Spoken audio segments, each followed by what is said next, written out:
Welcome to the new year. Welcome to 26. Thanks for joining me again for another episode. We're going to start the year off right with some St. Louis ribs. We got a lot of football playoffs this weekend, so it's going to be great. What the content for 2026 is going to be like. More cooking in an efficient way. We're going to cook these St. Louis style ribs. If you like baby back, cook baby back. I don't care. The most important part is cooking it efficiently outside. And guess what? We're going out there, we're barbecuing. I love the cooking part. Eating it is the cherry on top. Cooking it, enjoy cooking it. That's the part that I love. That's the part I want to share with y'all. So what do we have here? I went to Costco. I love Costco. It's my favorite store in the world. We have 3 racks of St. Louis style ribs for $30. That's not bad, okay? I don't need to cook all 3 racks, so I'm just going to cook 2, freeze the other one. So what do I look for when I go to the store, when I'm buying ribs? Predominantly shopping for weight and price versus what they actually look like. Now, look, if we were looking at steaks or something, I'm going to look more importantly, more intuitively. But if we want to see here with ribs, St. Louis specifically, you're going to have a little bit more fat than you would baby back. These are a little bit less lean than baby back ribs. So if you prefer, you can find some ribs that has less fat on it. But again, these are 3 in a Carvac. I have this neat little tub that my brother-in-law actually got me for Christmas. And so I'm going to use that. I'm going to take these out, show you how I prepare them. Prepare them how you like. And I'm going to show you how to cook them. And look, guys, we're going to take off these ribs in 3 hours. We're going to start the grill, we're going to cook it, and we're going to come back, and we're going to pull these ribs off within 3 hours. Me, personally, I think low and slow on the Kamado Joe doesn't work for certain applications. For the Kamado Joe, Big Green Egg, any other Kamado style grills that you have. If you have a pellet grill, we can adjust. I have a pellet grill. We can do different ribs on that. I may even do a head-to-head one day. In fact, I will do a head-to-head. But for this, we're doing an efficient cook for the weekend because we have a lot of football we want to watch. In my opinion, the Kamado Joe, the Kamado style grill, cooks better high and fast. So I am gonna open this up and I'm gonna pat them dry. If you have time to prep them and season them overnight, or at least dry brine with salt, do it. Let's talk about what that does. So what the salt's going to do is it's going to penetrate down deep into the meat, okay? And then it's going to draw out the moisture the next day. And you need about 12 hours to do that.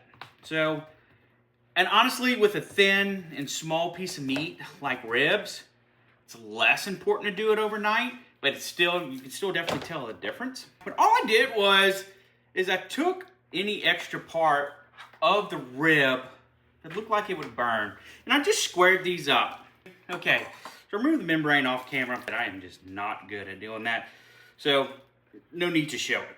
I have never found the difference or tasted the difference with the membrane on, with it out, so whatever. You know. I actually have some time for this to get marinating in the cooler for a couple hours and actually draw out that moisture. So when I do put my barbecue rub on there, it should stick. So I don't need a binder. Again, if I was just pulling these out, wanting to put them on the grill within 30 minutes, add a little mustard, salt, pepper, garlic, and then your barbecue rub of your choice. If you do use a barbecue rub of your choice from the store, remember that barbecue rub, or honestly any season, has more salt in it. So be careful to control your salt on that. But for me, I'm going SPG, salt, pepper, garlic. But all I'm doing is just getting these nice and coated. So that's it. I'm going to let this hang out. I'm really working backwards from the clock. I want these done at 6 o'clock. It's only going to take me 3 hours to cook. So I'm going to start the grill at 2:30, put them on by 3, take them off for 6. So I have time for these to go chill back out in the cooler. Pull them out an hour for the cook. Let them come up to room temperature.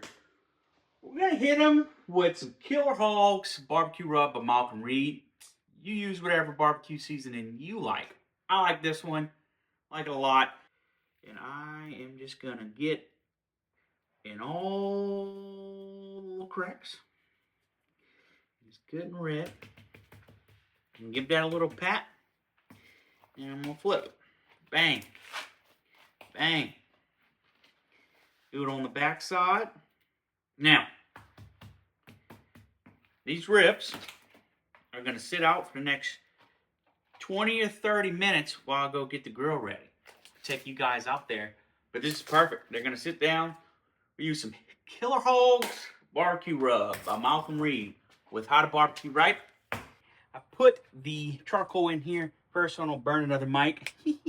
Most importantly, for a Kamado style grill. Now this can go for Big Green Egg. This can go for Kamado Joe. Any Kamado style ceramic style grill. How we want to place our charcoal and setup is a recipe for success, because the setup is the most important part. I have this filled up about 75%, honestly. So it's pretty good. I have a lot of open air. I have my bottom vent all the way open, and I'm just going to go ahead and open it.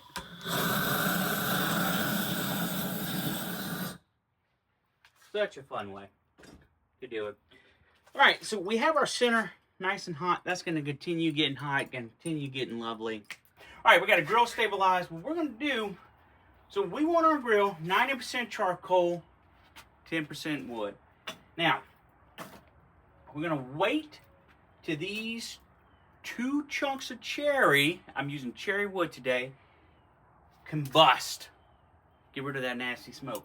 What we're going to do is we're going to stabilize this grill at 300 degrees. We're going to go hot and fast. Like I said, any Kamado style, ceramic style grill, we want to go hot and fast. In my opinion, my research, it's better. It comes out better. So most people go 3, 2, 1. 3 hours getting smoked. 2 hours foiled, 1 hour on the back end where you're basting. That's way too long. That's 6 hours. We're going to do this in 3 hours. All right, so you can still see I got some bad smoke coming out. Now, this isn't necessarily from the wood. This could be from a previous cook that I used it on, and we're just having some residual burn-offs. It's not bad, but that's okay because we're still letting our dome heat soak, okay?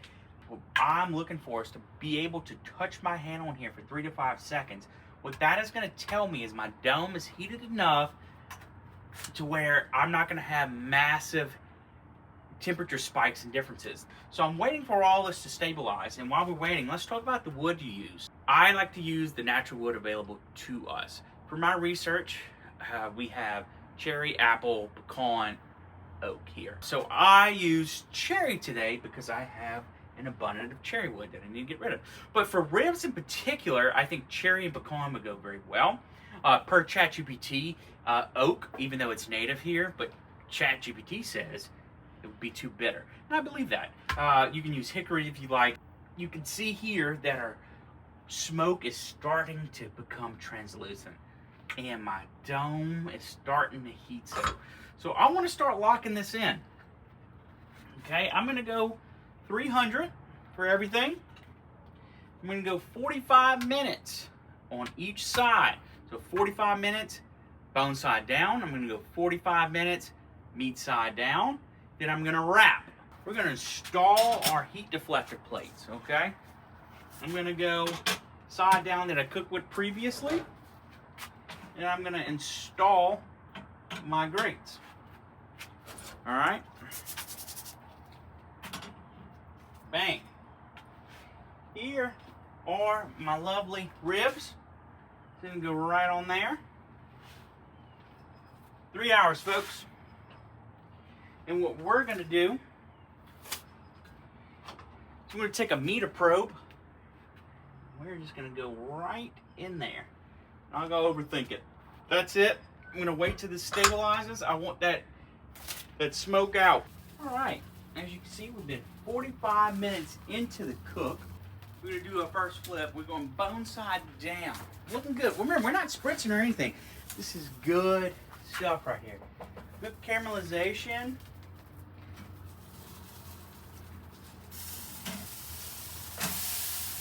Bone side down. 45 more minutes. We'll catch you here in a little while.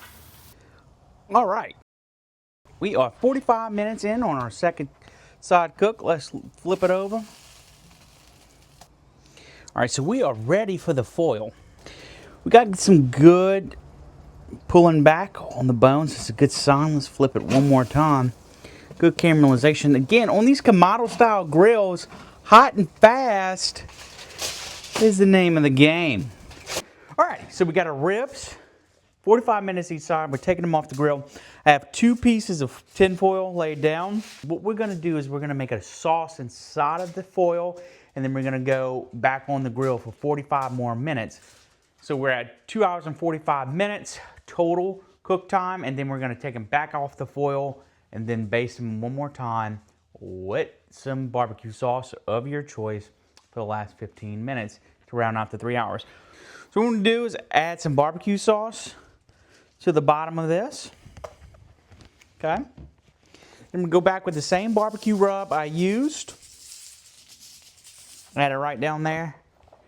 And then I'm going to take the ribs, go meat side down. Now look at here. They're already coming off the bone, looking great. I'm going to take some butter, unsalted, and I'm just going to go right along the top. Now I'm just going to wrap. Bang. Bang. Bang. We're just going to let this go for another 45 minutes on here, meat side up. We can flip halfway through. I may do it. At the end of the 35-40 minutes, what I'm going to do is I'm going to check for 2 things: probe tenderness and a temperature around 180-190 degrees. Probe tenderness is more important than time and temperature, and that goes for every barbecue that you do. Every barbecue method, whether it's pork, beef, anything that you do, probe tenderness is the way to it. We'll come back in about 40 minutes, 2 hours and 45 minutes total cook. Take them off the foil, put some barbecue sauce on it, let the heat caramelize that, be ready to serve. See you guys later. Look how beautiful that is. 15 more minutes. Let that soak. Looks great. 3 hours, guys. 3 hours. Fall off the bone ribs. It has been 15 minutes. We're ready to pull, but look at this. Just caramelization. These are beautiful ribs, ready to go. You can tell that the meat has pulled back, good and tender. Oh yeah, all good indications that this is done. All right, so we put them off the grill. They rested. Let's give one a taste. See what we're working here with.